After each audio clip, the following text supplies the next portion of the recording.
ফুটবলের ভিএআর আসলে কি, কিভাবে কাজ করে, রেফারির সিদ্ধান্ত কি বদলাতে পারে প্রযুক্তি? একজন খেলোয়াড় কোথায় দাঁড়িয়েছিলেন তা হয়তো দেখতে পারে, কিন্তু কখনো মানুষের উদ্দেশ্য বা মনস্তত্ত্ব বিচার করতে পারে না।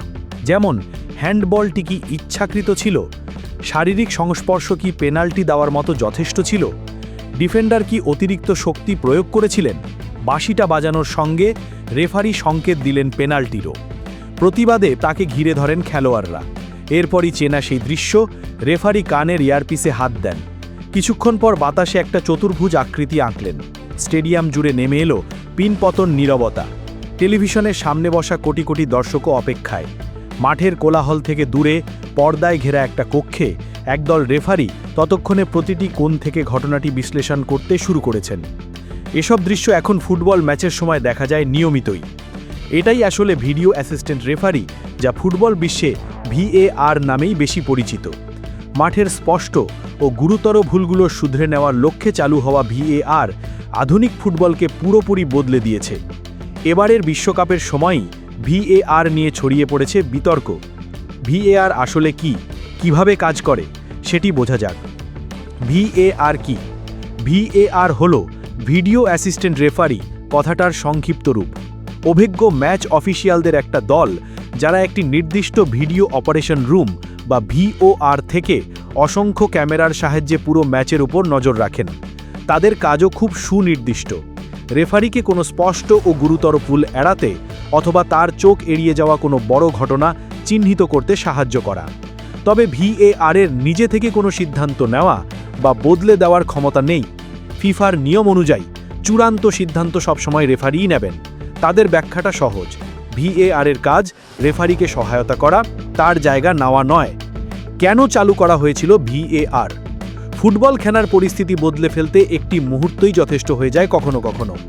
বল গোল লাইন অতিক্রম করেছে কিনা, রেফারির নজর এড়িয়ে কোনো হ্যান্ডবল হয়েছে কিনা, কিংবা অফসাইডের মতো সূক্ষ্ম বিষয়ে মুহূর্তের মধ্যেই সিদ্ধান্ত দিতে গেলে ভুল হওয়াটা স্বাভাবিক। কিন্তু দশকের পর দশক ধরে এই ধরনের ভুলগুলোই বিভিন্ন চ্যাম্পিয়নশিপ, দলগুলোর রেলিগেশন, এমনকি বিশ্বকাপ জয়ের ইতিহাসের ভাগ্য বদলে দিয়েছে। খেলার গতিতে যতটা সম্ভব কম বাধা দিয়ে গুরুত্বপূর্ণ সিদ্ধান্তগুলো শতভাগ নির্ভুল করার লক্ষ্যেই তাই ফিফা এবং আইএফএবি ভিএআর প্রযুক্তি চালু করে। কিভাবে কাজ করে ভিএআর? কোনো সিদ্ধান্তের পর দর্শকরা মাঠে শুধু রেফারির অপেক্ষার দৃশ্যটুকুই দেখেন, তবে এর পেছনে বড় একটা টিম কাজ করে। ভিডিও অপারেশন রুমের ভেতর থাকেন একজন ভিডিও অ্যাসিস্ট্যান্ট রেফারি, এক বা একাধিক সহকারী ভিএআর, যারা তাৎক্ষণিকভাবে প্রতিটি ক্যামেরার অ্যাঙ্গেল সরবরাহ করবেন এমন কয়েকজন রিপ্লে অপারেটর। পুরো ম্যাচ জুড়ে প্রতিটি মুহূর্ত পর্যবেক্ষণ করতে থাকেন তারা। যখনই কোনো বিতর্কিত বা গুরুত্বপূর্ণ ঘটনা ঘটে, তারা সঙ্গে সঙ্গে তা খতিয়ে দেখা শুরু করে। সব কিছু ঠিক থাকলে তারা রেফারিকে জানান চেক কমপ্লিট। সেক্ষেত্রে কোনো বিরতি ছাড়াই খেলা চলতে থাকে। আর যদি তারা মনে করেন মাঠের রেফারি কোনো বড় ভুল করেছেন, তবে তারা রিভিউ বা পুনর্বিবেচনার পরামর্শ দেন। কোন কোন সিদ্ধান্ত রিভিউ করতে পারে ভিএআর? ভিএআর কিন্তু মাঠের প্রতিটি ফাউল বা রেফারির সব সিদ্ধান্ত খতিয়ে দেখে না। ফুটবলের নিয়ম অনুযায়ী কেবল 4টি সুনির্দিষ্ট ক্ষেত্রে হস্তক্ষেপ করতে পারে তারা। সেগুলো হলো গোল, পেনাল্টি, সরাসরি লাল কার্ড, আর লাল কার্ডের ক্ষেত্রে ভুল খেলোয়াড় শনাক্তকরণ। গোলের ঠিক আগেই কোনো অফসাইড, হ্যান্ডবল, ফাউল বা নিয়ম বহির্ভূত কিছু হয়েছিল কিনা তা দেখা ও সেই অনুযায়ী রেফারিকে পরামর্শ দিতে পারে ভিএআর। পেনাল্টি দেওয়া উচিত হয়েছে কিনা, কিংবা পেনাল্টি পাওয়ার মতো ঘটনা হাতছাড়া হলো কিনা তাও জানাতে পারে। কেবল সরাসরি লাল কার্ডের ক্ষেত্রেও ভিএআর হস্তক্ষেপ করতে পারে। দ্বিতীয় হলুদ কার্ডের কারণে মাঠ ছাড়ার ঘটনা এর আওতায় পড়বে না। এছাড়া রেফারি যদি ভুল করে অন্য কোনো খেলোয়াড়কে কার্ড দেখান, তাহলে ভিএআর হস্তক্ষেপ করতে পারে। এই 4টি বিষয় ছাড়া অন্য কোনো ক্ষেত্রে ভিএআরের ভূমিকা রাখার সুযোগ নেই। ভিএআর কি রেফারির সিদ্ধান্ত বাতিল করতে পারে? এক কথায় উত্তর হলো না।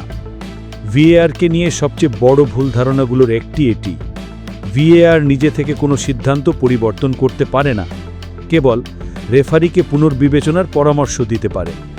এরপর রেফারির সামনে দুটি পথ খোলা থাকে, ভিএআর থেকে পাওয়া তথ্য সরাসরি মেনে নেওয়া অথবা মাঠের পাশে থাকা রেফারির রিভিউ এরিয়ার মনিটরে নিজে গিয়ে ঘটনাটি দেখে চূড়ান্ত সিদ্ধান্ত নেওয়া। দুটি ক্ষেত্রেই রেফারি মাঠের সর্বোচ্চ সিদ্ধান্ত গ্রহণকারী। অন ফিল্ড রিভিউ কি? মাঝে মাঝে দেখা যায় রেফারি মাঠের পাশে রাখা একটি মনিটরের দিকে হেঁটে যাচ্ছেন, একেই বলা হয় অন ফিল্ড রিভিউ।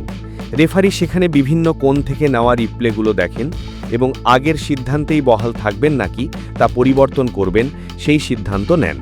তবে অফসাইডের মতো সিদ্ধান্তের ক্ষেত্রে রেফারিকে সাধারণত মনিটর দেখতে হয় না, কারণ তা প্রযুক্তির নিখুঁত প্রমাণের উপর ভিত্তি করেই নির্ধারিত হয়।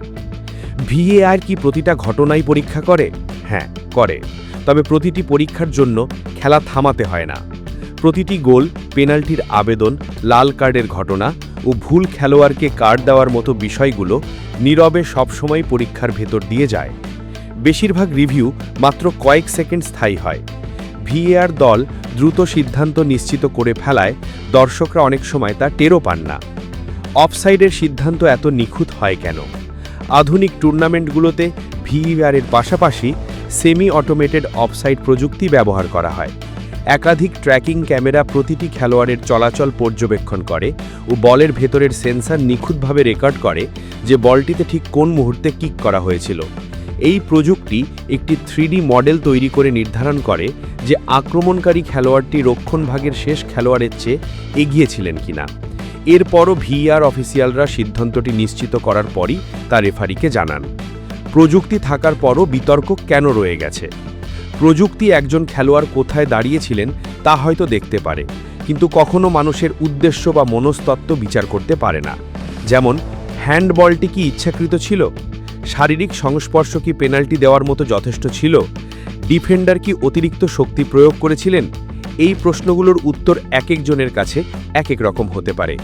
ফিফার সাবেক কিংবদন্তি রেফারি পিয়ের লুইজি কোলিনা বারবার বলেছেন, ভিএআর বস্তুগত ভুলগুলো দূর করে ঠিকই, কিন্তু ফুটবলে মানুষের বিচার বুদ্ধির প্রয়োজন সব সময় থাকবে, কারণ সব পরিস্থিতিকে কেবল প্রযুক্তির ফ্রেমে বাঁধা সম্ভব নয়।